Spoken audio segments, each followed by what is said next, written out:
তো ফ্রেমিং নিয়ে কথা বললে শুরুতেই আসে রুলস অফ থার্ডের কথা। রুলস অফ থার্ড কি?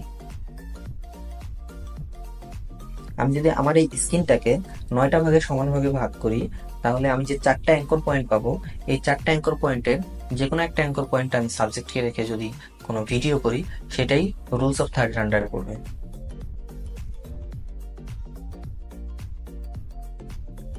তারপরে আসি fill in the frame. Fill in the ফ্রেমটা কি? আমি যদি রুলস অফ থার্ডে কোনো সাবজেক্টের শুট নিতে থাকি এবং সাবজেক্টের অপোজিট প্রান্ত যদি ফাঁকা থাকে, তাহলে দেখতে সেরকম ইন্টারেস্টিং লাগবে না।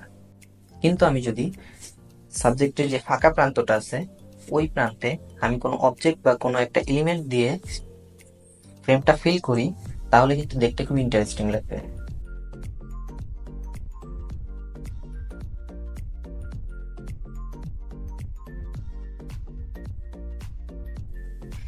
তারপরে আসি লিডিং লাইন নিয়ে। লিডিং লাইন নিয়ে কাজ করা কিন্তু খুব ইন্টারেস্টিং। আপনার চারপাশে তাকালে অনেক ধরনের এলিমেন্ট পাবেন, যেটা কিনা লিডিং লাইন নিয়ে কাজ করতে সাহায্য করে। যেমন আপনার বাসার সিঁড়ি, টাইলস, রাস্তা ইত্যাদি বিষয়গুলো লিডিং লাইন হিসেবে কাজ করে। লিডিং লাইন যেভাবে কাজ করে, একটা লাইন যেটা কিনা লিড করে আমার সাবজেক্ট পর্যন্ত নিয়ে যায়।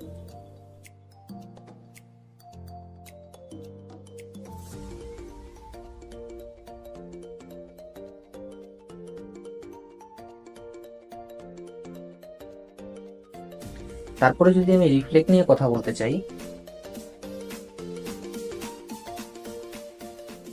রিফ্লেক্ট নিয়ে যখন আপনি কাজ করবেন, তখন আপনাকে একটা জিনিস অবশ্যই খেয়াল রাখতে হবে, যে আপনার রিফ্লেক্টেড সারফেস এবং আপনার সাবজেক্ট যেমন সমানভাবে স্ক্রিনে বা আপনার ফ্রেমে থাকে।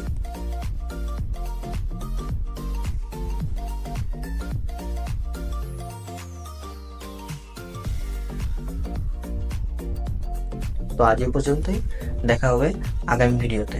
ধন্যবাদ।